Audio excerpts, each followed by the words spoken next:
નમસ્કાર નમસ્કાર નમસ્કાર વિદ્યાર્થી મિત્રો, સ્વાગત છે આપ સર્વ વિદ્યાર્થી મિત્રોનું તમારી પોતાની યુટ્યુબ ચેનલ ઓશન જ્ઞાન લાઈવમાં. યસ વિદ્યાર્થી મિત્રો, ધોરણ 9 ની અંદર તમારા બધા માટે એટલે કે ધોરણ 9 ના વિદ્યાર્થીઓ માટે પરીક્ષાની જોરદાર જબરદસ્ત અને અસરદાર એવી તૈયારીઓ કરવા માટે ઓશન જ્ઞાન લાઈવ યુટ્યુબ ચેનલ હર હંમેશ તમારા સાથે છે. અને આજ કાળની અંદર અને આજ માટે તમારા માટે લઈને આવ્યા છે ધોરણ 9 ની અંદર સામાજિક વિજ્ઞાન વિષયની અંદર મોસ્ટ આઈએમપી એમસીક્યુ વાળા પ્રશ્નો. બરાબર છે, જોઈએ કેવા આઈએમપી પ્રશ્નો તમને પૂછાઈ શકે છે. અહીંયા તમારું રિવિઝન પણ ચોક્કસથી થઈ જવાનું છે. બરાબર છે, તો જોઈએ કયા કયા સવાલ છે. કે પ્રાચીન સમયથી ભારત અને યુરોપ વચ્ચેના વેપાર માર્ગનું મુખ્ય કેન્દ્ર કયું હતું? તો જવાબ આવશે બેટા કોન્સ્ટેન્ટિનોપલ.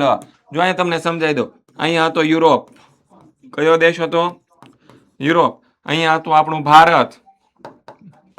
બરાબર છે, તો ભારતનો વેપાર જે માર્ગેથી થતો ત્યાં વચ્ચે એક કોન્સ્ટેન્ટિનોપલ નામનું સ્થળ આવતું કે ભારતમાંથી બધી વસ્તુ અહીંયા સુધી જતી. પછી અહીંયા કોન્સ્ટેન્ટિનોપલ નામના સ્થળેથી યુરોપના અલગ અલગ દેશમાં છે બધી વસ્તુઓ પહોંચતી હતી. એટલે કે આ મુખ્ય વેપારી મથક હતું. કોન્સ્ટેન્ટિનોપલના લોકો ભારત પાસેથી ખરીદતા અને ત્યાંથી યુરોપના અલગ અલગ દેશો એની પાસેથી ખરીદતા. એટલે કે કોન્સ્ટેન્ટિનોપલ, જેને ઇસ્તંબુલ એ સમયે કહેવામાં આવતું, એ હતું. તો જવાબ આવશે ઓપ્શન એ કોન્સ્ટેન્ટિનોપલ. પછી તુર્ક મુસલમાનોએ કયું શહેર જીતી લીધા? યુરોપના લોકોને ભારત તરફ આવવાનો નવો જળમાર્ગ શોધવાની જરૂરિયાત ઊભી થઈ. તો ભાઈ કોન્સ્ટેન્ટિનોપલ જ જીતી લીધું હતું. કયું જીતી લીધું હતું? કોન્સ્ટેન્ટિનોપલ. એટલે નવો જળમાર્ગ શોધવાની જરૂરિયાત ઊભી થઈ હતી. પછી ભારત આવવાનો જળમાર્ગ કોણે શોધ્યો હતો? બધાને આવડે છે, બહુ ઈઝી સવાલ છે, માર્ક્સ કપાવો જોઈએ નહીં. તો જવાબ આવશે વાસ્કો દ ગામા. ક્યાંનો વતની હતો વાસ્કો દ ગામા? તો કે ભાઈ પોર્ટુગલ દેશનો વતની હતો. ક્યાંનો હતો? તો કે પોર્ટુગલ દેશનો વતની હતો. કયા દેશનો હતો? પોર્ટુગલ દેશનો વતની હતો. નીચેનામાંથી કયું વિધાન ખોટું છે? તો કે કયું વિધાન ખોટું છે લખવાનું છે. ભાઈ 1757માં પ્લાસીનું યુદ્ધ થયું હતું. વિધાન સાચું છે ભાઈ. પ્લાસીના યુદ્ધથી કંપનીને બંગાળના 24 પરગણાની જાગીર મળી હતી. તો કે આ વિધાન સાચું છે. પ્લાસીના યુદ્ધથી કંપનીને બંગાળ, બિહાર અને ઓડિશાની દીવાની સત્તા મળી હતી. તો કે આ વિધાન ખોટું છે. બંગાળના નવાબ સિરાજ ઉદ્દૌલાએ પ્લાસીના યુદ્ધમાં ભાગ લીધો હતો. તો કે હા લીધો તો, એને જ કર્યું હતું યુદ્ધ. તો વિધાન સી છે આપણો જવાબ ખોટો છે. અહીંયા ઘણા બધા વિદ્યાર્થીનો પ્રશ્ન હશે, તો કદાચ તમારી સ્કૂલમાં પણ તમારા શિક્ષકોએ નહીં કીધું હોય કે ભાઈ પ્લાસીના યુદ્ધથી કંપનીને બંગાળ, બંગાળના 24 પરગણાની જાગીર મળી હતી. સર આ 24 પરગણા છે શું? તો કે 24 પરગણા છે ને એ એક વિસ્તારનું નામ છે. શું છે? એક વિસ્તારનું નામ છે.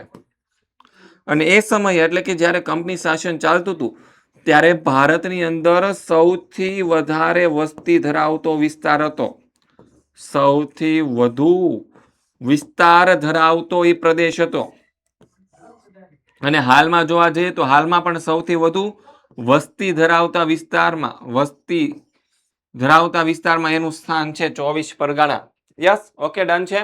પછી આગળ જોઈએ, ભારતના પ્રથમ ગવર્નર જનરલ કોણ હતા? વોરન હેસ્ટિંગ્સ હતા. કોણ હતા? વોરન હેસ્ટિંગ્સ એ ભારતના પ્રથમ ગવર્નર જનરલ હતા. પછી ભારતના ઇતિહાસમાં મૈસૂરના વાઘ તરીકે તો કે ટીપુ સુલતાન ઓળખાય છે. મૈસૂરનો વાઘ એટલે કોણ? ટીપુ સુલતાન. યસ. નેક્સ્ટ આગળ વધીએ. કઈ યોજના મીઠા ઝેર જેવી હતી? તો કે ભાઈ સહાયકારી યોજના છે તે મીઠા ઝેર જેવી હતી. કોણે અમલમાં મૂકી હતી? તો કે વેલેસ્લી અમલમાં મૂકેલી હતી. કોણે? વેલેસ્લી અમલમાં મૂકી હતી. આ તમને આ બધા અહીંયા જે એક્સ્ટ્રા કરાવું છું ને ભાઈ, કે આમનામ નથી કરાવતો ને તમને, આઈએમપી છે એટલે કરાવું છું. ક્વેશ્ચન છે એમાંથી નીકળે બીજા ક્વેશ્ચન. તમને ખબર હોય જો સરે સમજાવ્યું હતું. બરાબર છે. અંગ્રેજોએ ત્રીજા મૈસૂર વિગ્રહ કોની સાથે કર્યો? જો અહીંયા ખાસ યાદ રાખજો, 4 મૈસૂર વિગ્રહ થયા. પહેલો, બીજો, ત્રીજો અને ચોથો. એમાં જે પહેલો મૈસૂર વિગ્રહ છે તે હૈદર અલી સાથે થયા હતા. કોની સાથે થયો હતો? હૈદર અલી. પછી બીજો પણ હૈદર અલી સાથે જ થયો હતો. કોની સાથે થયો તો? હૈદર અલી સાથે. ત્રીજો છે એ પ્રોપર ટીપુ સુલતાન સાથે થયો તો. કોની સાથે? ટીપુ સુલતાન સાથે. અને ચોથો છે એ પણ ટીપુ સુલતાન સાથે થયો તો. કોની સાથે થયો તો? ટીપુ સુલતાન સાથે. પણ અહીંયા મહત્વની વાત એ છે કે તમને કદાચ તમારા શિક્ષકોએ તમને શાળામાં નહીં સમજાવ્યું હોય કે આજે બીજો મૈસૂર વિગ્રહ જે થયો ને એની અંદર હૈદર અલીનું અવસાન થઈ ગયું હતું. શું થઈ ગયું હતું? હૈદર અલીનું અવસાન થઈ ગયું હતું યુદ્ધમાં લડતા લડતા. પછી એનો પુત્ર ટીપુ સુલતાન છે યુદ્ધની અંદર જોડાણો હતો. બરાબર છે. અને પછી એનું કોઈ પરિણામ આવ્યું નહોતું. પછી ત્રીજો મૈસૂર ટીપુ સુલતાન છે એમાં ટીપુ સુલતાન ઘવાયો, બહુ ગંભીર રીતે ઘવાયો. અને ચોથામાં ટીપુ સુલતાનનું શું થઈ ગયું તો કે અવસાન થઈ ગયું. અહીંયાથી મૈસૂર છે આખો અંગ્રેજોના હાથમાં જતું રહ્યું. બરાબર છે. આગળ વધીએ. ભારતમાં જાહેર બાંધકામ ખાતાની સ્થાપના, ભારતની અંદર જે સુધારાવાદી જેને કાર્ય કર્યા એ ડેલહાઉસી છે એને બાંધકામ ખાતાની સ્થાપના કરી હતી. ભાઈ રેલવે, તાર, ટપાલ, પછી જાહેર બાંધકામ ખાતું,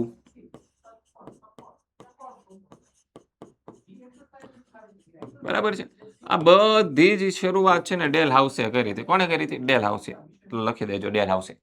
ભારતમાં સૌપ્રથમ યુનિવર્સિટીઓ કયા શહેરોમાં સ્થપાઈ? મુંબઈ, દિલ્હી અને કોલકાતા. નહીં, દિલ્હીમાં નહોતી સ્થપાણી. મુંબઈ, દિલ્હી નહોતી એટલે આ પણ આવશે નહીં. મુંબઈ, અમદાવાદ નહીં. જો અહીંયા પાછી દિલ્હી આવી તો દિલ્હીને કહી દેવાનું બિલ્લી લઈ ગઈ. દિલ્હીને કોણ લઈ ગયું? ભાઈ બિલ્લી લઈ ગઈ. દિલ્હી આવશે નહીં. મુંબઈ, ચેન્નઈ અને કોલકાતામાં સ્થપાઈ હતી. તો જવાબ આવશે આપણો ઓપ્શન ડી. શું છે જવાબ? છે ઓપ્શન ડી. ભારતમાં મુંબઈ, ચેન્નઈ અને કોલકાતામાં યુનિવર્સિટીઓની કોની ભલામણથી શરૂ થઈ હતી? તો ભાઈ મિન્ટો, મેયોની, ચાર્લ્સ વુડ કે મેકોલે? મેકોલે, ચાર્લ્સ વુડના ભલામણથી થઈ હતી. કેપ ઓફ ગુડ હોપ ભૂશીરની શોધ કોણે કરી હતી? તો કે કેપ ઓફ ગુડ હોપના ભૂશીરની શોધ છે એ બાર્થોલોમ્યુ ડાયઝે કરી હતી. કોણે કરી હતી? બાર્થોલોમ્યુ ડાયઝ. પછી આગળ, વાસ્કો દ ગામા કાલિકટ આવ્યો ત્યારે કાલિકટના કયા રાજાનું શાસન હતું? તો કે જામોરીનનું શાસન હતું. કોનું હતું? કાલિકટના રાજા એ સમય હતા જામોરીન. અંગ્રેજોએ પ્લાસીના યુદ્ધ પછી કોને બંગાળનો નવાબ બનાવ્યો?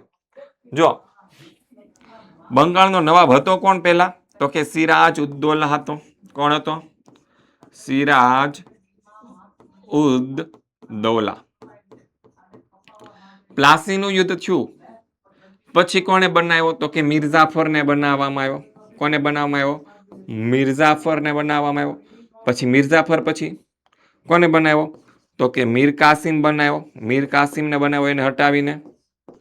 બરાબર છે. પણ મીર કાસિમને હટાવીને પાછો મિર્ઝાફરને બનાવવામાં આવ્યો. કોને બનાવવામાં આવ્યો? મિર્ઝાફરને. અને આ જે મીર કાસિમ છે એને અહીંયા ન ગમ્યું એટલે પછી એને કયું યુદ્ધ કર્યું હતું? તો કે બક્સરનું યુદ્ધ કર્યું હતું. કયું યુદ્ધ કર્યું હતું? બક્સરનું યુદ્ધ કર્યું હતું. એટલે કે અંગ્રેજોએ પ્લાસીના યુદ્ધ પછી મિર્ઝાફરને બંગાળનો નવાબ બનાવ્યો હતો. કોર્નવોલિસ પછી ગવર્નર જનરલ તરીકે કોની નિમણૂક થઈ? તો કે કોર્નવેલિસ પછી આવશે વિલિયમ બેન્ટિક કે સર જોન શોર? તો કે સર જોન શોર. સર જોન શોર પછી ગવર્નર તરીકે અંગ્રેજમાં કોની નિમણૂક થઈ? તો કે સર જોન શોર પછી આવે છે વેલેસ્લી. પછી ભારતમાં સૌપ્રથમ કયા શહેરો વચ્ચે રેલમાર્ગ શરૂ થયો? તો કે મુંબઈ થી થાણે. ઈસવીસન 1853. ક્યારે? 1853 મુંબઈ થી થાણે વચ્ચે થઈ હતી. ક્યાં થઈ હતી? મુંબઈ થી થાણેની વચ્ચેમાં થઈ હતી. યસ. કયા ગવર્નર જનરલના સમયમાં બાળ લગ્ન પ્રતિબંધક ધારો ઘડાયો? તો કે વેલેસ્લી, રિપન, વિલિયમ બેન્ટિક કે ડેલહાઉસી? તો કે બાળ લગ્ન પ્રતિબંધિક ધારો છે તે ડેલહાઉસીના સમયમાં. કારણ કે સુધારાવાદી તો ઘણા બધા સુધારાવાદી કાર્ય કર્યા. કંપનીની કઈ નીતિથી ભારતના ખેડૂતો પાયમાલ અને દેવાદાર બન્યો? તો કે અન્યાય જકાત, અન્યાય મહેસૂલ, અન્યાય શિક્ષણ કે ભેદભાવ ભરી નીતિ. ભાઈ ખેડૂત ઉપર ટેક્સ જેટલો બધો નાખી દેવામાં આવ્યો તો કે મહેસૂલી પદ્ધતિથી. બરાબર છે. પછી આગળ 20મો સવાલ. બ્રિટિશ વહીવટ દરમિયાન કોના વિકાસથી ભારતીય પ્રજામાં વિચાર સ્વતંત્ર અને વાણી સ્વતંત્રની ભાવના વિકસી? તો કે અંગ્રેજી શિક્ષણ, ન્યાયતંત્ર, સામાજિક સંસ્થા કે વર્તમાન પત્ર? તો કે લગભગ વર્તમાન પત્ર આવવું જોઈએ. કારણ કે એના કારણે લોકો પોતાના વિચારો રજૂ કરતા થયા હતા. તો જવાબ આવશે વર્તમાન પત્ર. કોર્નવોલિસે ટીપુ સુલતાન સાથે કયો વિગ્રહ કર્યો? જો ભાઈ ટીપુ સુલતાન આવે કે હૈદર અલી આવે, વિગ્રહ કયા થયા હતા? તો કે બંને મૈસૂરના રાજા હતા. ક્યાંના રાજા હતા? મૈસૂર. તો મૈસૂર વિગ્રહ જ આવશે. કયો વિગ્રહ આવશે? તો કે મૈસૂર વિગ્રહ આવશે. ઓકે, ડન છે. ઓકે, કેટલામો કયો છે એ છે? તો કે ત્રીજો આવશે. ઓકે, ડન છે. અને વિદ્યાર્થી મિત્રો, તમે જે રીતે અત્યારે અભ્યાસ કરો છો અને આનાથી પણ જોરદાર લેવલની જો તમારે ધોરણ 10 ની અંદર મજબૂત એવી મહેનત કરવી હોય, તૈયારીઓ કરવી હોય, તો એના માટે ઓશન જ્ઞાન લાઈવ યુટ્યુબ ચેનલ તમારા માટે લઈને આવ્યું છે બ્રહ્માસ્ત્ર બેચ 2027. ધોરણ 9 રિવિઝન તો અત્યારે હાવ ફ્રીમાં જ મળે છે. ક્યાં મળે છે? તો કે આપણી યુટ્યુબ ચેનલ ઉપર મળે છે. ક્યાં મળે છે? યુટ્યુબ ચેનલ ઉપર તમને એકદમ ફ્રીમાં મળે છે. આ સિવાય ધોરણ 10 નો સંપૂર્ણ અભ્યાસક્રમ મળશે, જેમાં ગણિત, વિજ્ઞાન, અંગ્રેજી અને સામાજિક વિજ્ઞાન વિષય જેવા વિષયો તમને ભણાવવામાં આવશે. આ સાથે સાથે આઈએમપી બેચ, બ્રહ્માસ્ત્ર બેચ પૂરી થાય પછી તમને ફ્રીમાં મળવાની છે. તમે જો બ્રહ્માસ્ત્ર બેચના વિદ્યાર્થીઓ છો તો. પછી પેપર સોલ્યુશન બેચ પણ તમને ફ્રીમાં મળવાની છે, જો તમે બ્રહ્માસ્ત્ર બેચના વિદ્યાર્થીઓ હશો તો. સમજૂતી અને સ્વાધ્યાય એટલે કે તમારા પાઠની પાછળ જે સ્વાધ્યાય આવે છે એના સોલ્યુશન પણ તમને ફ્રીમાં મળવાના છે. સ્વ અધ્યયન પોથીના સોલ્યુશન પણ તમને ફ્રીમાં મળવાના છે. અને તમને તમારી ગાલા સ્વાધ્યાયના પણ સોલ્યુશન એકદમ ફ્રીમાં મળવાના છે. પછી યુનિટ ટેસ્ટની આપણે વાત કરીએ, લાઈવ ક્લાસની વાત કરીએ, લાઈવ ચેટ બોક્સ, આ બધા જ ફીચર્સ તમારા માટે છે. તો પછી આ એક વસ્તુ ગુજરાતની અંદર ફર્સ્ટ ટાઈમ છે એ પણ તમને મળવાનું છે. ગુજરાતમાં ફર્સ્ટ ટાઈમ શું છે? પહેલી વાર. First, yes. એ પણ તમને નેવિગેટર જે છે એ પણ તમને ફ્રીમાં મળવાનું છે, જો તમે બ્રહ્માસ્ત્ર બેચ છે એ પરચેસ કરો છો તો. બરાબર છે? જેની અંદર તમને બધી સૂચનાઓ છે તમને ઓલરેડી ખબર જ છે. આ સરસ મજાનું આખી બ્રહ્માસ્ત્ર બેચનું તમારા માટે આયોજન કરેલું છે, એ તમને અહીંયાથી ફ્રીમાં મળે છે. શું મળે છે? ફ્રીમાં મળે છે. ઓકે, ડન છે. પછી એવી રીતે હેન્ડ રિટન બુક છે 4 મેઇન વિષયની. એ તમારો ગણિત વિષય હોય. કયો વિષય હોય? ગણિત હોય, ઇંગ્લિશ હોય, એસએસ હોય કે સાયન્સ હોય. આ બધા વિષયની જે તમને શું છે તો કે હેન્ડ રિટન બુક છે એ તમને કેવી મળવાની છે? તો કે ફ્રીમાં મળવાની છે. આ પણ ગુજરાતની અંદર અમે પહેલી વાર જ આપીએ છીએ. શું કરીએ છીએ? ગુજરાતમાં ફર્સ્ટ ટાઈમ આપીએ છીએ. યસ, બરાબર છે. ડન છે. પછી આમાં તમારા માટે લાઈવ ક્લાસ લઈશું. બરાબર છે? ડેઈલી લાઈવ ક્લાસ આવશે 10મા ધોરણની અંદર. લાઈવ ક્લાસ દરમિયાન તમે લાઈવ ડાઉટ સોલ્યુશન પૂછી શકો છો. રેકોર્ડેડ ક્લાસીસ એટલે કે જે લેક્ચર લેવાયા છે એ તમને ઓલરેડી રેકોર્ડેડ ફોર્મેટની અંદર મળી જવાના છે, એને તમારે બીજે ક્યાંય ગોતવા જવાના નથી. પછી છે ક્લાસ નોટ્સ. તમને અહીંયા જે ભણાવીશું પીડીએફની અંદર, પીપીટીની અંદર, એની એ જ પીડીએફ તમને સુપર ક્વોલિટીની અંદર પીડીએફ ફોર્મેટની અંદર તમને મળવાની છે. પછી ડેઈલી પ્રેક્ટિસ માટેના ક્વેશ્ચન તમને મળી રહેવાના છે. શું મળી રહેવાના છે?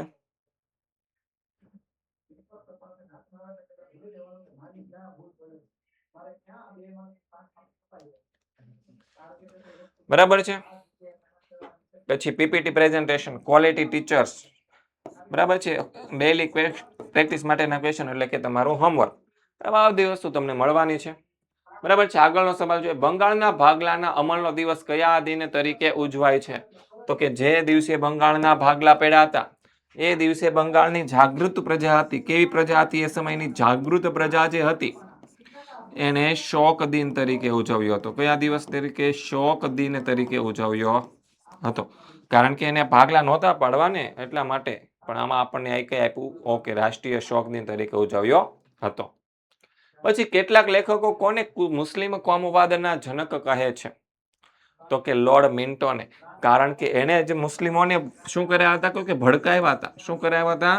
ભડકાવ્યા હતા કે ભાઈ તમારે એટલી બધી જનસંખ્યા છે, ભાઈ તમારે લોકોએ તમારો અલગ પક્ષ સ્થાપવો જોઈએ. શું સ્થાપવો જોઈએ? પક્ષ સ્થાપવો જોઈએ.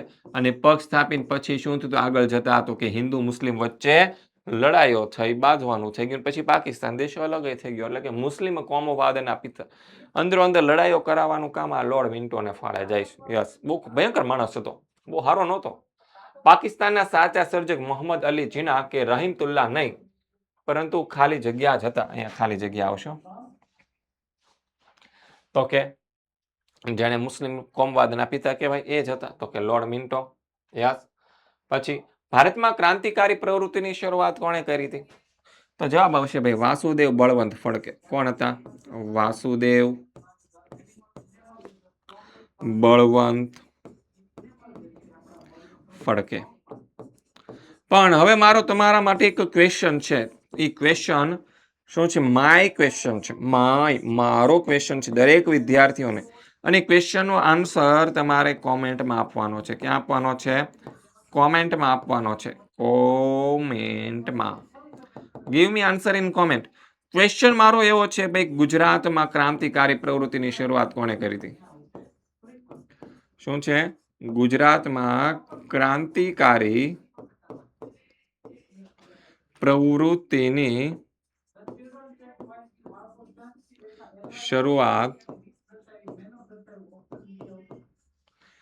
કોણે કરી હતી? કોણે કરી હતી? બરાબર છે, આન્સર આપી દેજો. યસ, વાસુદેવ બળવંત ફડકે. આનો મેં જવાબ આપી દીધો. સ્વરાજ્ય મારો જન્મસિદ્ધ અધિકાર છે અને હું તેને લઈને જ જંપીશ.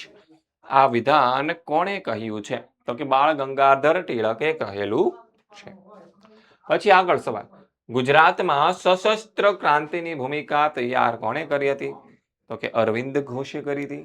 અંબુભાઈ પુરાણી, છોટુભાઈ પુરાણી કે બારિન્દ્ર ઘોષ? તો કે અરવિંદ ઘોષે.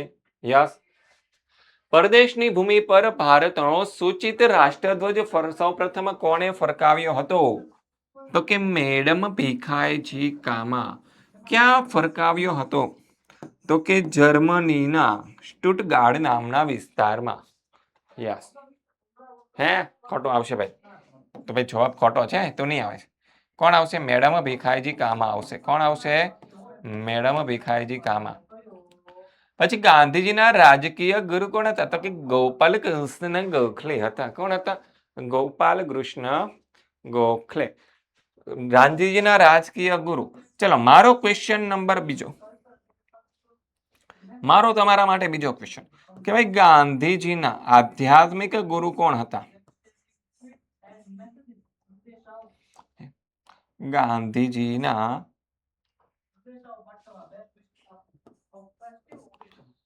આધ્યાત્મિક ગુરુ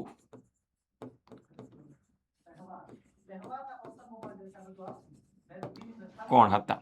આન્સર ડ્રોપ ઇન. ક્યાં છે? કોમેન્ટ કરો, કોમેન્ટ કરો. ચાલો ફટાફટ પછી આગળ જોઈએ. ગોપાલ કૃષ્ણ ગોખલે તો હતા જ. કયા એક્ટથી વ્યક્તિ સ્વતંત્ર અને વાણી સ્વતંત્ર નષ્ટ થયું? ભાઈ કયો એક્ટ હતો? તો કે જેને ગાંધીજીએ કાળો કાયદો કહ્યો હતો. ગાંધીજીએ શું કીધું હતું? જે એક્ટને ગાંધીજીએ કાળો કાયદો કહ્યો છે. શું કહ્યું છે? કાળો કાયદો કહ્યો છે. તેવો એક્ટ કયો હતો? તો કે રોલેટ એક્ટ હતો. યસ. અસહકારના આંદોલનની શરૂઆતમાં કોણે પોતાની કેસરે હિંદની ઉપાધિનો ત્યાગ કર્યો? કેસરે હિંદની ઉપાધિ કોને મળી હતી? તો કે ગાંધીજીને મળી હતી. યસ. કોને ઉત્તેજન આપવા માટે બંગાળના 2 ભાગલા પાડવામાં આવ્યા? સ્વદેશી ચળવળ. અંગ્રેજોએ પાડ્યા હતા કે સ્વદેશી ચળવળને કે ઉત્તેજન આપવા? તો કે નહીં. બહિષ્કાર આંદોલન? તો કે નહીં. પ્રાંતવાદ? તો કે નહીં. કોમવાદ. હિન્દુ મુસ્લિમ જે એકતા હતી ને એને તોડવા માટે. શું કામ હતું? તો કે હિન્દુ મુસ્લિમ એકતાને તોડવા માટે છે. એને શું કર્યા હતા? બંગાળના 2 ભાગ પાડ્યા હતા. શું કર્યા હતા? બંગાળના 2 ભાગ પાડ્યા હતા. પછી નેક્સ્ટ જોઈએ. કયા વાઇસરોયે બંગાળના 2 ભાગ પાડ્યા? તો કે વાઇસરોય કરઝન. યસ, વાઇસરોય કરઝને બંગાળના 2 ભાગલા પાડ્યા હતા. સ્વદેશીને ઉત્તેજન આપવા માટે કયું આંદોલન ઉગ્ર બન્યું? તો કે ભાઈ રાષ્ટ્રીય શિક્ષણનું? તો કે નહીં. વિદેશી માલના બહિષ્કારનું? તો કે નહીં. ક્રાંતિકારી પ્રવૃત્તિઓનું? તો કે નહીં. અસહકારનું? તો કે નહીં. તો સર કયું?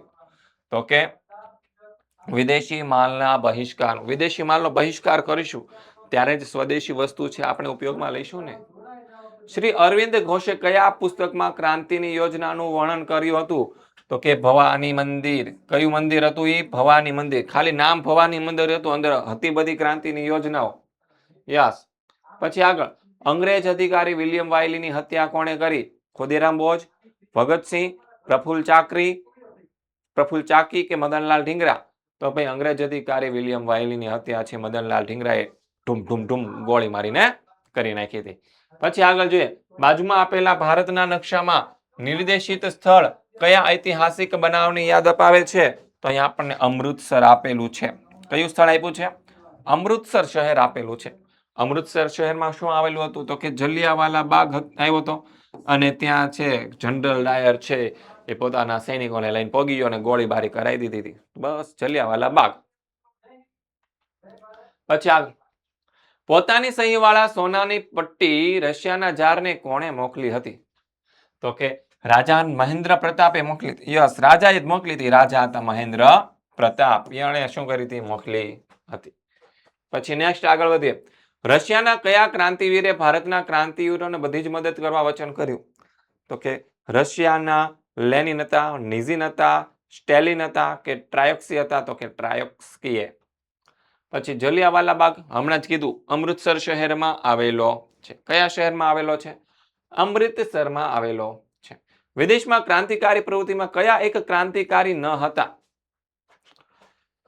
જો મદનલાલ ઢીંગરા હતા, લાલા હરદયાળ પણ હતા, ચંપક રમણ પિલ્લાઈ પણ હતા, પણ લાલા લજપતરાય નહોતા. લાલા લજપતરાય ક્યાં હતા? તો કે આપણા ભારતની અંદર હતા ને.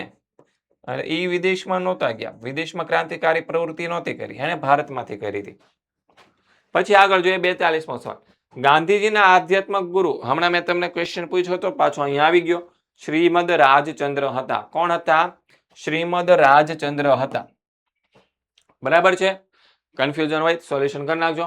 કયો નવો પક્ષ સ્થાપતા સ્વરાજ પક્ષની પ્રતિષ્ઠા ઓસરી ગઈ? તો કે national party, Indian national party, Ghadar party કે ફ્રીડમ પાર્ટી? તો કે નેશનલ પાર્ટી નામનો જે નવો પક્ષ સ્થપાયો એના કારણે સ્વરાજ પક્ષની પ્રતિષ્ઠા ઓછી થઈ ગઈ. કઈ સ્ટીમરોની ઘટનાએ ક્રાંતિકારીઓને વિદેશમાં અંગ્રેજો વિરુદ્ધ લાગણી જાગૃત કરવામાં પ્રેરક બળ પૂરું પાડ્યું હતું? તો કે સોમામારુ અને તોશામારુ, સુલામારુ અને કામટામારુ, કામગાટમારુ અને તોશામારુ, કે સોલામારુ અને કામાટગમારુ? તો કે સોમામારુ અને તોશામારુ. સ્વરાજ પક્ષનો હેતુ શું હતો? તો કે સ્વરાજ પક્ષનો હેતુ શું હતો? તો કે ધારાસભામાં પ્રવેશી અંગ્રેજ સરકારને સહકાર આપવાનો? તો કે નહોતો. પછી ધારાસભાઓમાં પ્રવેશી અંગ્રેજ સરકારની અયોગ્ય નીતિઓનો વિરોધ કરવાનો? તો કે હતો. ધારાસભામાં પ્રવેશી ઊંચી સંસદીય પ્રણાલીઓ સ્થાપવાનો? નહોતો. હિન્દુ મુસ્લિમ એકતા સાધવાનો પણ નહોતો. શું તો? સરકારની અયોગ્ય નીતિનો વિરોધ કરવાનો હતો. ડન છે? નેક્સ્ટ આગળ વધીએ. યસ વિદ્યાર્થી મિત્રો, તમારા માટે એક જો જબરજસ્ત વાત છે ભાઈ. ઓશન જ્ઞાન લાઈવ આ યુટ્યુબ ચેનલ છે એ તમારા માટે રિવ્યુ એવોર્ડ્સ લાવી છે. શું લાવ્યું છે? રિવ્યુ એવોર્ડ્સ, જેમાં તમને ફ્રી પરીક્ષાના પેપર મળશે. એટલે કે તમારા પ્રેક્ટિસ કરવા માટેના પેપર છે તમને ફ્રીમાં મળશે. હવે કઈ રીતે મળશે? તો કે તમારા માટે તો નથી, પણ તમારાથી નાના ધોરણના બાળકો માટે છે. કોના છે? તમારા નાના ભાઈઓ બહેનો માટે છે. કોના માટે છે? તમારાથી નાના ભાઈઓ અને બહેનો માટે છે. એને કહી દેવાનું કે ભાઈ ફ્રી પ્રશ્નપત્ર જોતા હોય દ્વિતીય સત્રાંત પરીક્ષાના બ્લુ પ્રિન્ટ પ્રમાણેના, તો ભાઈ એટલા સ્ટેપ કરી નાખવાના. શું કરવાનું? તો કે સ્ટેપ 1 અને 2 આપણી એપ્લિકેશન છે ડાઉનલોડ કરી લેવાની. બરાબર છે? પછી ત્યાં જઈને તમારે રિવ્યુ આપી દેવાનો. પછી રિવ્યુ આપી દેવાનો, 5 સ્ટાર રિવ્યુ આપવાનો. કેટલો આપવાનો? 5 સ્ટાર. 5 સ્ટાર જેવો રિવ્યુ આપો પછી એનો સ્ક્રીનશોટ છે આ 70 46 22 22 54 આપણા કોન્ટેક્ટ નંબર ઉપર મોકલી દેવાનો. અને ફ્રી પેપર મેળવવા માટે સ્ક્રીનશોટ મોકલ્યા બાદ તમારા ધોરણના ફ્રી પ્રશ્નપત્ર તમને મળી જાય. તમારે ટીચર વોટ્સઅપની અંદર ટાઈપ કરી દેવાનું કે ભાઈ આ મારો મેં રિવ્યુ આપેલો છે, મોકલેલો છે. હવે તમારે શું કરવાનું છે? તો કે ભાઈ મને ભાઈ ધોરણ 4ના પેપર જોઈએ છે, તો ધોરણ 4ના મળી જશે. ઓકે છે? સ્વતંત્રતા મળ્યા બાદ ભારતના તત્કાલીન ગૃહપ્રધાન તરીકે કોની નિમણૂક થઈ હતી? તો ફર્સ્ટ ગૃહપ્રધાન હતા આપણા દેશના, પહેલા ગૃહપ્રધાન હતા, એનું નામ હતું સરદાર વલ્લભભાઈ પટેલ. યસ, આવડે જ ને, બધાને આવડે. પાકિસ્તાને કબજે કરેલો ભાગ પાછો મેળવવા ભારત સરકારે કોની સમક્ષ ફરિયાદ કરી? સલામતી સમિતિમાં કરી હતી. કોની સામે કરી હતી? સલામતી સમિતિની. યસ. પછી ગુજરાત રાજ્યનો સ્થાપના દિન કેમ ભૂલાય ભાઈ? આપણે ગુજરાતી, જ્યાં જ્યાં વસે ગુજરાતી ત્યાં ત્યાં સદાકાળ ગુજરાત. તો ભાઈ છે 1 મે 1960. એ આપણા ગુજરાત રાજ્યનો સ્થાપના દિન છે. ભારતની ઉત્તર પૂર્વ દિશામાં રચાયેલા રાજ્યને કયા નામે ઓળખવામાં આવે છે? 7 રાજ્યો છે. કેટલા રાજ્યો છે? 7 રાજ્યો છે. આથી આપણે એને 7 સિસ્ટર્સના નામે ઓળખીએ છીએ. કયા નામે ઓળખીએ છીએ? 7 સિસ્ટર્સના નામે આપણે એને ઓળખીએ છીએ. 7 બહેનો, 7 સિસ્ટર્સ. નીચેનામાંથી કયો પ્રદેશ કેન્દ્ર શાસિત પ્રદેશ નથી? ચંડીગઢ છે, લક્ષદ્વીપ પણ છે અને પુડુચેરી પણ છે. પણ જમ્મુ કાશ્મીર છે જ્યારે ચોપડી બનીને ત્યારે કેન્દ્ર શાસિત પ્રદેશ નહોતો, એટલે આપણે લખવાનું જમ્મુ કાશ્મીર. હાલમાં છે કેન્દ્ર શાસિત પ્રદેશ. ઓકે. પછી ઈસવીસન 2014માં આંધ્રપ્રદેશમાંથી કયું રાજ્ય અલગ થયું? ક્યારે? 2014માં આંધ્રપ્રદેશમાંથી અલગ થયેલું રાજ્ય એટલે કે તેલંગાણા. કયું છે ભાઈ? તેલંગાણા રાજ્ય છે તે અલગ થયેલું છે. ઝારખંડ રાજ્ય કયા રાજ્યમાંથી અલગ થયું? તો કે બિહારમાંથી અલગ થયું છે. ક્યાંથી અલગ થયું છે? બિહારમાંથી. તો કે બિહાર માટે એક વાક્ય છે, જબ તક રહેગા સમોસે મેં આલू તબ તક રહેલા બિહાર મેં લાલू પ્રસાદ યાદવ. હા, ત્યાંના મુખ્યમંત્રી હતા ભાઈ.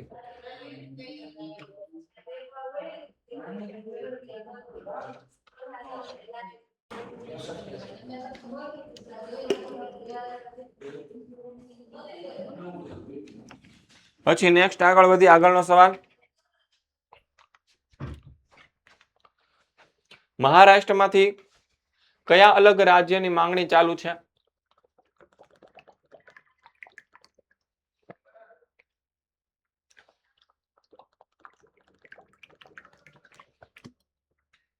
તો કે મહારાષ્ટ્રમાંથી વિદર્ભ રાજ્યની માંગણી ચાલુ છે.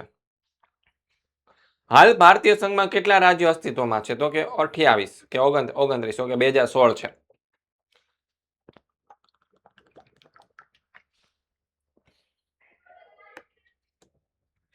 7 સિસ્ટર્સમાંના 2 રાજ્યો પૈકી કયું રાજ્ય નથી? શું છે? 7 સિસ્ટર્સમાંના રાજ્ય પૈકી કયું રાજ્ય નથી? જો 7 સિસ્ટર્સના રાજ્યોને તમારે યાદ રાખવું હોય તો આ રીતે યાદ રાખી શકાય. શું છે? 7 સિસ્ટર્સના રાજ્યને યાદ રાખવું હોય તો આવી રીતે યાદ રાખી શકાય. એના મમ્મી એટીએમ. શું છે? એના મમ્મી એટીએમ. જો એ ઉપરથી આપણે કરી શકીએ અરુણાચલ પ્રદેશ. કયું છે? અરુણાચલ પ્રદેશ. ના ઉપરથી આપણે રાખીએ નાગાલેન્ડ. મ ઉપરથી રાખીએ મણિપુર. કયું છે? મણિપુર. મી ઉપરથી રાખીએ આપણે મિઝોરમ. બરાબર છે. એ ઉપરથી રાખીએ અસમ. ટી ઉપરથી ત્રિપુરા અને એમ ઉપરથી મેઘાલય. થઈ ગયું. એના મમ્મી એટીએમ 7 સિસ્ટર્સના રાજ્યો છે. કયા છે ભાઈ? 7 સિસ્ટર્સ. આવી રીતે યાદ રાખી દેવાનું. એટલે આની સિવાયના જે હોય બરાબર છે લખી દેવાના. તો ભાઈ કયા કયા છે? તો કે ઉત્તરાખંડ ને ઝારખંડ રાજ્ય નથી. ઓકે, ડન છે. પછી કયું રાજ્ય ભારતીય સંઘમાં 29 રાજ્યમાંનું એક નથી? તો કે ગોવા. એ સમયે ગોવા હતું કેન્દ્ર શાસિત પ્રદેશ હતું. બરાબર છે, એટલે રાજ્ય નહોતું. ભારત સ્વતંત્ર બન્યા પછી દેશમાં સામાજિક અને આર્થિક વિકાસ માટે કયા પંચની રચના કરવામાં આવી? જો સામાજિક આર્થિક વિકાસ પૂછાય એટલે કે આયોજન પંચ આવશે. કયું આવશે? આયોજન પંચ. જે આયોજન પંચ છે એ ત્યારે હતું, અત્યારે તેને નીતિ આયોગ કહેવાય છે. શું કહેવાય છે? નીતિ આયોગ કહેવાય છે. આયોગના નામે ઓળખાય છે. કયા નામે ઓળખાય છે? નીતિ આયોગના નામે ઓળખાય છે. ઉદ્યોગ, ઉર્જા, કૃષિ, આરોગ્ય વગેરે ક્ષેત્રમાં કઈ ટેકનોલોજીનો ઉપયોગ વધી રહ્યો છે? તો કે અણુ ટેકનોલોજી, સ્પેસ કે માઇનિંગ કે અણુ ટેકનોલોજી કે બાયોટેકનોલોજી? તો કે ઉદ્યોગ, ઉર્જા, કૃષિ, આરોગ્ય બધી જગ્યાએ અણુ ટેકનોલોજીનો ઉપયોગ વધી રહ્યો છે. તો જવાબ આવશે ઓપ્શન બી. સંયુક્ત રાષ્ટ્રએ કયા દિવસને વિશ્વ યોગ દિન? તો કે 21 જૂનનો દિવસ હતો વિશ્વ યોગ દિન. હૈદરાબાદને ભારતીય સંઘ સાથે વિલીનીકરણ કરવા સરદાર પટેલની સાથે કોણે મહત્વની ભૂમિકા ભજવી? તો કે ભાઈ એના જે વ્યક્તિ હતા એનું નામ હતું વીપી મેનન, કનૈયાલાલ મુનશી. ઓકે, હૈદરાબાદ એટલે યસ, કનૈયાલાલ મુનશી. આરજી હુકુમતની સ્થાપના કોણે કરી? તો કે જૂનાગઢના નાગરિકોએ કરી હતી, જૂનાગઢને પાછું ભારતીય સંઘમાં ભેળવવા માટે. પછી આગળનો સવાલ, જૂનાગઢના નાગરિકોએ કયા શહેરમાં આરજી હુકુમતની સ્થાપના કરી? શું છે? જૂનાગઢના નાગરિકોએ કયા શહેરમાં આરજી હુકુમતની સ્થાપના કરી? તો ભાઈ જૂનાગઢના નાગરિકોએ આરજી હુકુમતની સ્થાપના મુંબઈમાં કરી હતી. મુંબઈમાં રહેતા હતા એ બધા. યસ. ભારત સરકારે જૂનાગઢને ભારતીય સંઘ સાથે કેવી રીતે જોડી દીધું? તો કે જૂનાગઢમાં ભાઈ શું લેવામાં આવ્યું હતું? તો કે લોકમત લેવામાં આવ્યું હતું. યસ. જૂનાગઢનો નવાબ તો ભાગી ગયો હતો, પછી લોકમત લેવામાં આવ્યો હતો. પછી ભારત આઝાદ થયું ત્યારે કાશ્મીરના રાજા હતા હરિસિંહ ડોગરા. કોણ હતા? હરિસિંહ ડોગરા. પછી આગળ, પુડુચેરીમાં લોકોએ ફ્રેન્ચ સરકારને શેલું એલાન કર્યું. પુડુચેરીની અંદર પુડુચેરી છોડો, ભારત છોડો, યનામ છોડો કે શરણાગતિ સ્વીકારો? તો કે ભારત છોડોનું એલાન કર્યું હતું. ભાઈ ભારત છોડીને હવે જતા રહ્યો. અને ફ્રેન્ચો છે ભાઈ થોડાક સમજદાર હતા એટલે મૂકીને જતા પણ રહ્યા. ભારત સરકારે સમજાવ્યા એટલે. રાજકીય પક્ષો અને સત્યાગ્રહીઓએ ગોવાને પોર્ટુગીઝોથી મુક્ત કરવા શું કર્યું? ગોવા મુક્તિ આંદોલન કર્યું, પોલીસ પગલું લીધું, ઓપરેશન વિજય. જો કોને કીધું ખબર? સત્યાગ્રહીઓ અને રાજકીય પક્ષોની વાત છે. ભારત સરકાર અહીંયા હજી આવી નહોતી. તો કે રાજકીય પક્ષો અને સત્યાગ્રહીઓ હતા તો એ લોકોએ શું કર્યું હતું? તો કે ગોવા મુક્તિ આંદોલન કર્યું હતું. યસ. તો જવાબ આવશે ઓપ્શન એ.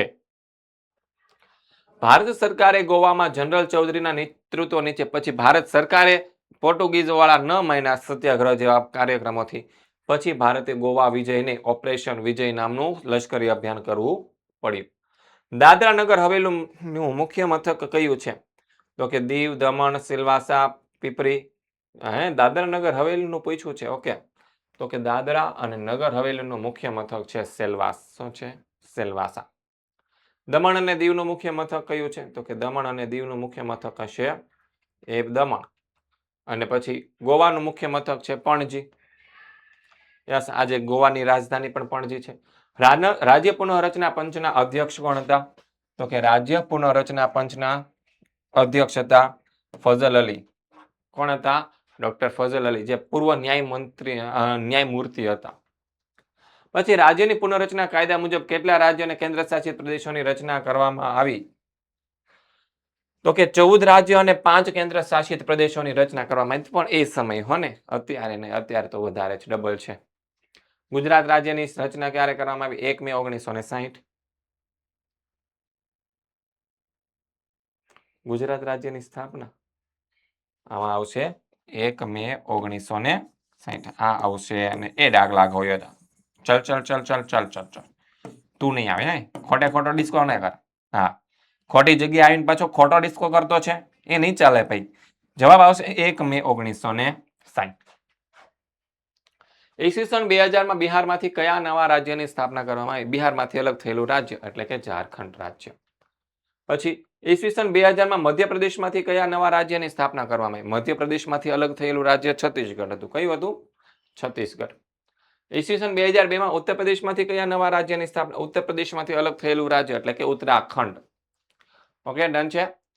આંધ્રપ્રદેશનો કયો વિસ્તાર આર્થિક દ્રષ્ટિએ પછાત છે? આંધ્રપ્રદેશનો રાયલસીમા, પેનુકોન્ડા, મરકાપુર કે આદોની? તો કે મને પેનુકોન્ડા લાગે છે પણ રાયલસીમા આવશે.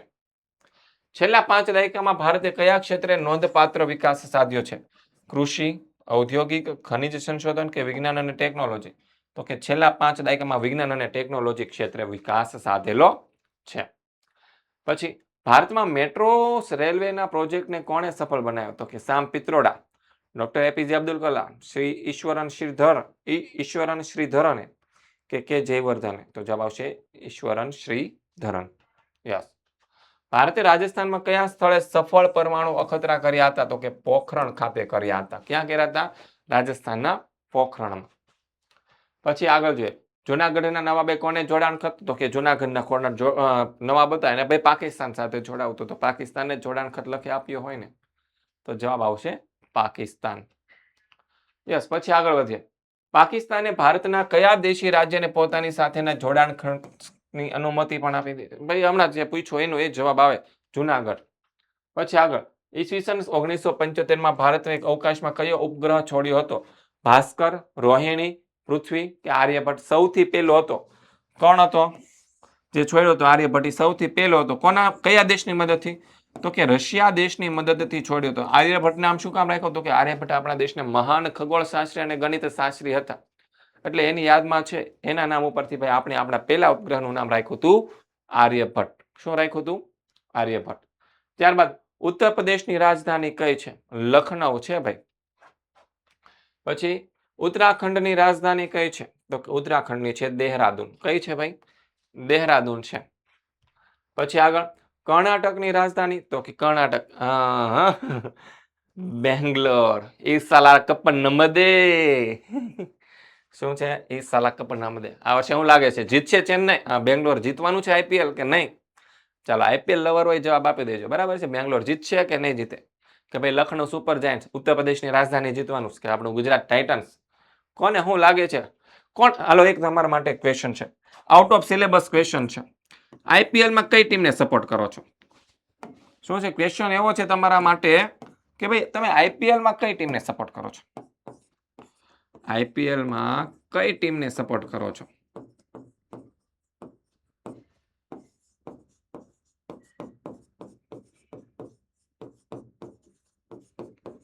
ચાલો આન્સર કહી દેજો કોમેન્ટમાં. પછી નેક્સ્ટ, વિશ્વમાં વસ્તીની દ્રષ્ટિએ સૌથી મોટો લોકશાહી દેશ? जिधर हम खड़े हैं, जिधर हम रहते हैं, वो ही तो है मेरे भाई. હા, કોણ છે? તો કે ભારત છે. પછી આગળ 85 નંબરનો સવાલ. આપણા દેશમાં સાર્વત્રિક પુખ્તો મતાધિકારમાં ખાલી જગ્યાનો સિદ્ધાંત સ્વીકારવામાં આવ્યો છે. પણ વ્યક્તિ દીઠ બહુમત એટલે એક વ્યક્તિ બહુ બધા મત આપી શકે? નો આપી શકે. વ્યક્તિ દીઠ એક મત? તો કે આ હોઈ શકે. યસ. વ્યક્તિ દીઠ ના, વિરોધ નથી કરવાનો ભાઈ. વ્યક્તિ દીઠ જાહેર મત? ના ભાઈ ના. વ્યક્તિ દીઠ એક વ્યક્તિ એક જ મત ગણાય. યસ.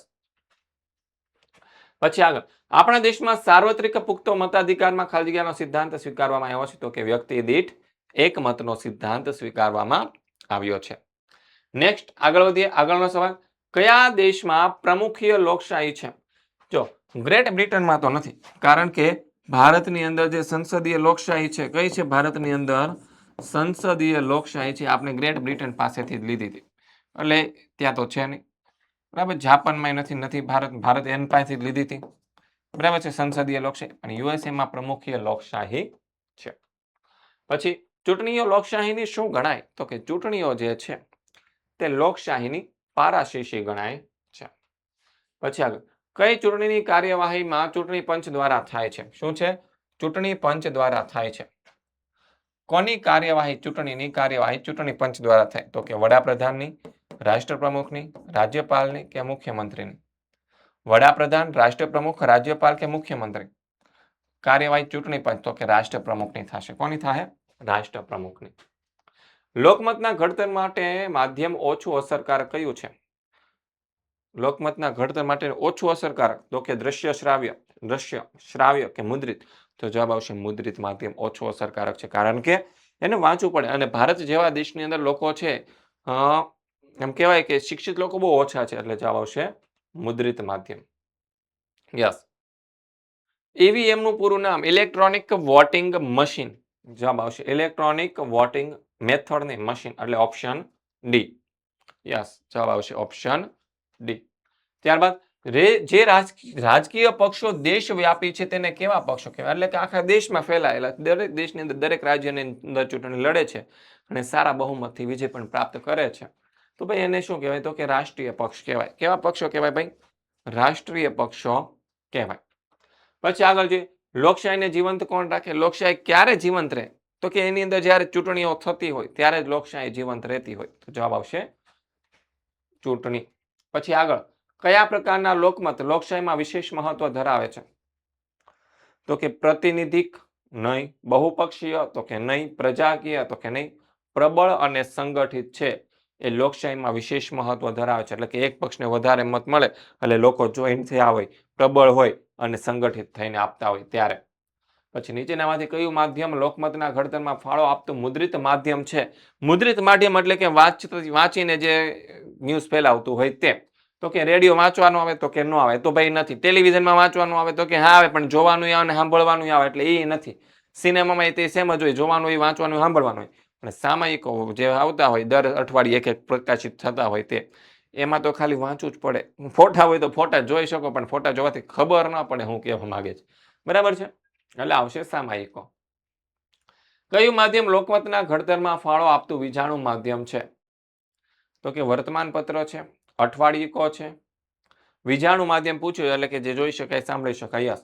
પાક્ષિકો છે કે રેડિયો? જો અહીંયા આપણને વર્તમાનપત્ર વાંચવા પડે, અઠવાડિકો, પાક્ષિકો બધા વાંચવા પડે, પણ રેડિયો દ્વારા આપણે સાંભળીને માહિતી પ્રાપ્ત કરી શકીએ છીએ. એટલે જવાબ આવશે રેડિયો. પછી આગળ, કયું માધ્યમ લોકમતના ઘડતરમાં ફાળો આપતું મુદ્રિત માધ્યમ છે? મુદ્રિત એટલે કે વાંચવાનું, તો આવશે દૈનિક વર્તમાનપત્ર. ડન છે. પછી કયું માધ્યમ લોકમતના ઘડતરમાં ફાળો આપતું વિજાણુ માધ્યમ છે? તો કે ટેલિવિઝન આવશે એમાં. બસ બહુ ઈઝી સવાલ છે, આવા તો બધાને આવડે. ભારતના કેટલા પ્રકારના રાજકીય પક્ષો છે? 2 પ્રકારના છે. એક સ્થાનિક પક્ષ અને એક રાષ્ટ્રીય પક્ષ. યસ. નીચેનામાંથી કયો પક્ષ રાષ્ટ્રીય પક્ષ છે? Communist party of India, Shiv Sena, Bahujan Samajwadi party કે અકાલી દળ? જો આ બધા છે ને પ્રાદેશિક પક્ષો છે. કેવા છે? આ ત્રણેય પ્રાદેશિક છે. પણ કોમ્યુનિસ્ટ પાર્ટી ઓફ ઇન્ડિયા જે છે તે રાષ્ટ્રીય પક્ષ છે. કેવો છે? રાષ્ટ્રીય પક્ષ છે. પછી આગળ વધીએ. કયો પક્ષ રાષ્ટ્રીય પક્ષ નથી? ભારતીય રાષ્ટ્રીય કોંગ્રેસ રાષ્ટ્રીય પક્ષ છે. Yes. Communist party of India હમણાં જ કીધું ઈચ્છો છે. ભારતીય જનતા પક્ષ બીજેપી, નરેન્દ્ર મોદીની સરકાર છે તે રાષ્ટ્રીય જનતા દળ છે, એ નથી. બરાબર છે. તો જવાબ આવશે ઓપ્શન ડી. કયો પક્ષ પ્રાદેશિક પક્ષ છે? પ્રાદેશિક તો કે તૃણમૂલ કોંગ્રેસ આવશે, જે બંગાળ, તૃણમૂલ કોંગ્રેસ જે બંગાળ, પશ્ચિમ બંગાળ રાજ્યની અંદર છે. પછી સંસદીય સરકાર સંપૂર્ણપણે કોને જવાબદાર હોય? તો કે રાષ્ટ્ર પ્રમુખને જવાબદાર હોય. લોકસભાને હોય. ઓકે, સંસદીય છે, પ્રમુખીય નથી, તો લોકસભાને આવશે. કોની ચૂંટણી કાર્યવાહી ચૂંટણી પંચ દ્વારા થાય છે? કોની ચૂંટણીની કાર્યવાહી ચૂંટણી પંચ દ્વારા થાય છે? મુખ્યમંત્રી, ઉપરાષ્ટ્ર પ્રમુખ, રાજ્યપાલ કે વડાપ્રધાન? કોની ચૂંટણી કાર્યવાહી ચૂંટણી પંચ દ્વારા થાય? મુખ્યમંત્રીની, તો કે જવાબ છે ઉપરાષ્ટ્ર પ્રમુખની. બરાબર છે. આવતા વર્ષે તમે ધોરણ 9 ની અંદરથી ધોરણ 10 ની અંદર આવશો અને ધોરણ 10 ની જબરજસ્ત ધમાકેદાર તૈયારીઓ કરી હોય તો તમારા માટે છે બ્રહ્માસ્ત્ર બેચ. શું શું મળશે બ્રહ્માસ્ત્ર બેચ? તો કે હાલમાં તમે જે ધોરણ 9 નું જે રિવિઝન મળે છે તો મળે જ છે. ધોરણ 10 ની બ્રહ્માસ્ત્ર બેચ મળશે, ધોરણ 10 ની આઈએમપી બેચ મળશે, ધોરણ 10 ની પેપર સોલ્યુશન બેચ મળશે, અને બધી જ બેચના લેક્ચર તમારા માટે લાઈવ આવશે. પછી ગાલા સ્વાધ્યાય પોથીના સોલ્યુશનની પીડીએફ મળશે, સ્વાધ્યાયન પોથીના સોલ્યુશનની પીડીએફ મળશે, સ્વાધ્યાયના સોલ્યુશનની પીડીએફ મળશે, નેવિગેટર જે ગુજરાતની અંદર સૌ પ્રથમવાર આપવા માટે જઈ રહ્યા છીએ તે મળશે, હેન્ડ રિટન બુક મળશે, અને લાઈવ ચેટ બોક્સ છે એ તમને મળવાનું છે. ઓકે, ડન છે. પછી કોના કર્મયોગને લીધે માનવી સમૂહમાં જીવન જીવવા લાગ્યો છે? શું છે? કોના? તો કે માનવી સમૂહમાં, તો કે ઋષિઓના. કોના? ભાઈ ઋષિઓના. પછી ભારતીય સંસ્કૃતિને બીજા કયા નામથી ઓળખાય છે? તો કે ઋષિ અને કૃષિની સંસ્કૃતિ આપણે ઓળખીએ છીએ. આઝાદી પહેલા ભારતના ખેડૂતો કઈ ખેતી કરતા હતા? તો કે આઝાદી પહેલા ભારતના ખેડૂતો છે ભાઈ સજીવ ખેતી કરતા હતા, પરંપરાગત, પ્રાકૃતિક કે રાસાયણિક? તો કે પરંપરાગત ખેતી કરતા હતા. આઝાદી પૂર્વે ભારતનો ખેડૂત કઈ બાબતો માટે આત્મનિર્ભર હતો? તો કે ખાતર અને જંતુનાશક કે ખાતર અને બિયારણ માટે આત્મનિર્ભર હતો, અને જંતુનાશકો માટે પણ. પૈસા આપીને વસ્તુ ન ખરીદે, પરંતુ વસ્તુના બદલામાં વસ્તુઓની આપ-લે કરવાની રીતને શું કહેવાય? તો કે એને કહેવાય વિનિમય પ્રથા કહેવાય. શું કહેવાય? વિનિમય પ્રથા. કઈ ખેતીમાં રાસાયણિક ખાતર અને જંતુનાશકનો ઉપયોગ કરાતો નથી? તો કે પ્રાકૃતિક ખેતીમાં. કઈ ખેતીમાં? પ્રાકૃતિક ખેતીમાં. નીચેના પૈકી કયો ગેસ ગ્લોબલ વોર્મિંગમાં મહત્વનો ભાગ ભજવે છે? તો કે methane gas, CNG gas, LPG gas કે ગોબર ગેસ? તો કે મિથેન ગેસ. કોના નાશથી પરાગનયનની ક્રિયા ઘટી જાય છે? પતંગિયા, ઉંદર, મધમાખી, ચકલી? પરાગનયન તો કે પતંગિયા હોય અથવા તો મધમાખીઓ હોય, પણ જોઈએ જવાબ આવશે મધમાખીઓ. રાસાયણિક ખેતીનો મજબૂત અને ટકાઉ એકમાત્ર વિકલ્પ શું છે? તો કે પ્રાકૃતિક ખેતી છે. કોણ છે? તો કે પ્રાકૃતિક ખેતી. કઈ ખેતી પાકો, વૃક્ષો અને પશુધનને કાર્યાત્મક જૈવિક સાથે એકીકૃત કરે છે? તો કે પ્રાકૃતિક ખેતી. પ્રાકૃતિક ખેતીની શોધ કોણે કરી? તો જવાબ આવશે ડોક્ટર સુભાષ પાલેકર. ગુજરાત સરકારશ્રીએ કયા જિલ્લાને? તો કે ડાંગ જિલ્લાને. કયા જિલ્લાને આવશે? ડાંગ જિલ્લાને. આત્મનિર્ભર ભારત માટે કઈ ખેતી એક મજબૂત ખેતી વિકલ્પ છે? તો કે પ્રાકૃતિક ખેતી છે તે મજબૂત ખેતીનો વિકલ્પ છે. વધારે પડતા રાસાયણિક ખાતરો અને જંતુનાશકનો ઉપયોગથી જમીન પર શી અસર થાય? તો કે તેની ઉત્પાદન શક્તિમાં ખૂબ જ ઘટાડો થાય. પ્રાકૃતિક ખેતીથી જમીન પર શી અસર થાય? તો કે તેમાં રહેલા આવશ્યક પોષક તત્વો ઉપલબ્ધ થતા નથી. વૈશ્વિક તાપમાનમાં વૃદ્ધિ થવાથી કયોનો સામનો કરવો પડે છે? તો કે વાવાઝોડા, અકસ્માતોનો. લાંબુ આયુષ્ય અને તંદુરસ્ત જીવન માટે કયો ખોરાક? તો કે પ્રાકૃતિક ખેતી. યસ.